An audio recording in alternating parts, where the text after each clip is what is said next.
Welcome back to the Craftsman's Collective, a podcast designed to help makers in the concrete, wood, and steel industries improve their businesses and lives by discussing our common struggles, tips we found along the way, and how we can combine our unique perspectives to create even more spectacular pieces. I'm doing things a little bit different this time. It's a little bit, I guess we would call it a mini-series. Let's call it the most amazing things that I've ever found that have been great for me ever in the history of ever.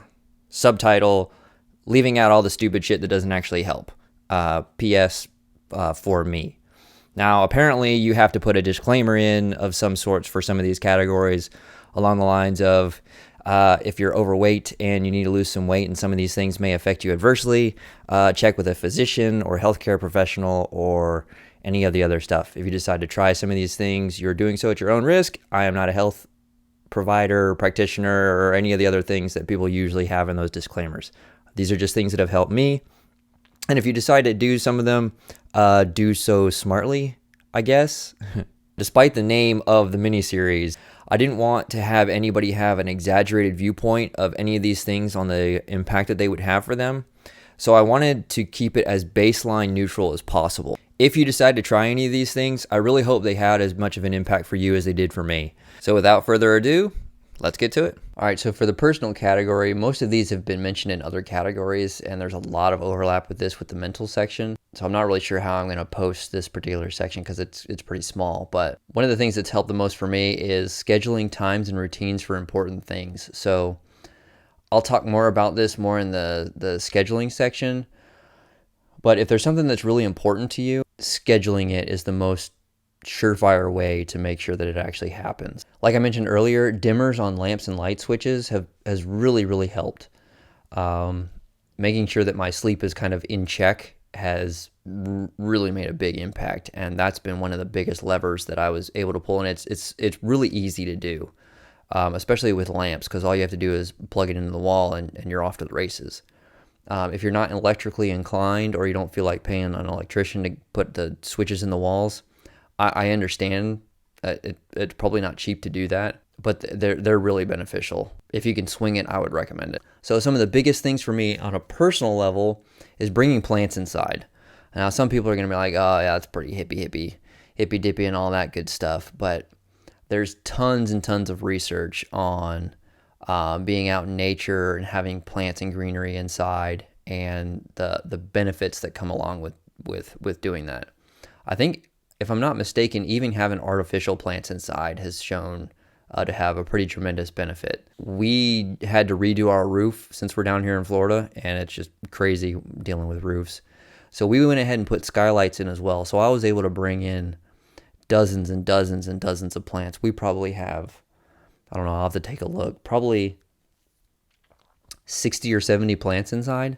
It has made it's so relaxing in our living room, just being there and having the plants all over. Our little girls are getting used to seeing the little plants. They like spraying the plants with me. It's a really good way for me to spend some time with the girls.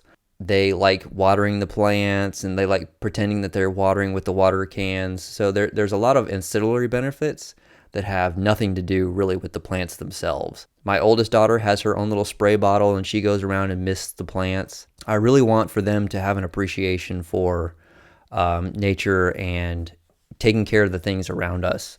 I think it's easy in our culture to forget how important these things are, and they're very calming having them inside.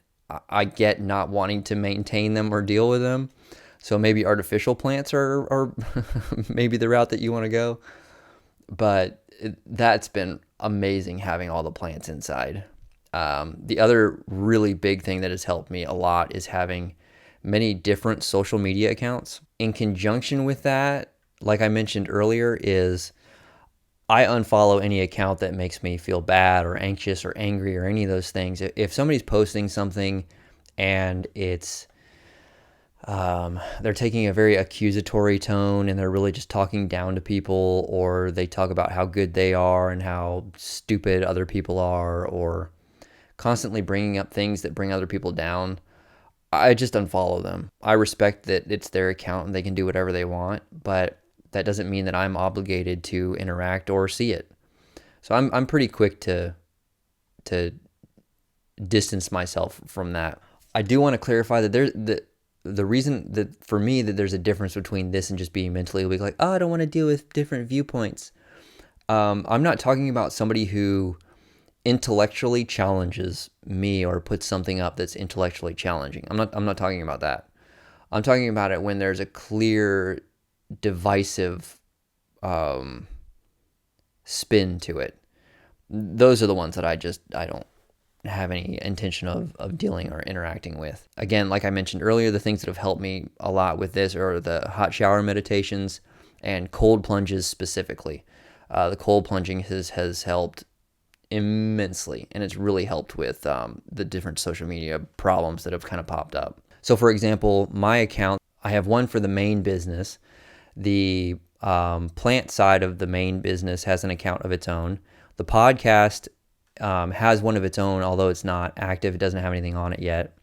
I have one for gathering inspiration, and then I have one that is just for me and the things that I love, which is basically the Japanese street photography is pretty much all that's on there.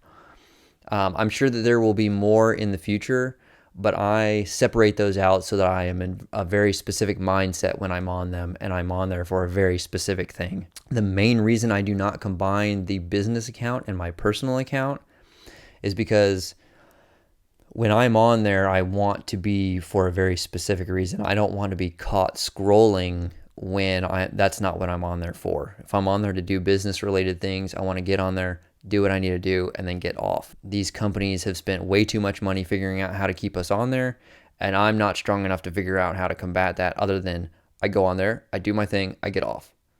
And that has helped immensely. I've spent so much less time on social media, and I've had very little mental impact from them because of my ruthless elimination of them. I'd love to hear if there is anything that has been exponentially more helpful to you than, say, other things, whether it's a traditional advice or something that's a little bit more obscure. Doing that in the YouTube comments or in the forums on Facebook or messaging me directly would be really, really appreciated. I'm always looking for new ways to improve, and I think doing this together is probably the best way to do that.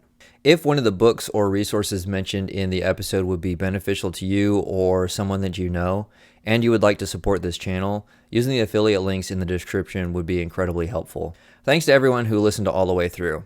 I hope you found something that was beneficial, and I'll look forward to hearing from you in the next episode. Later.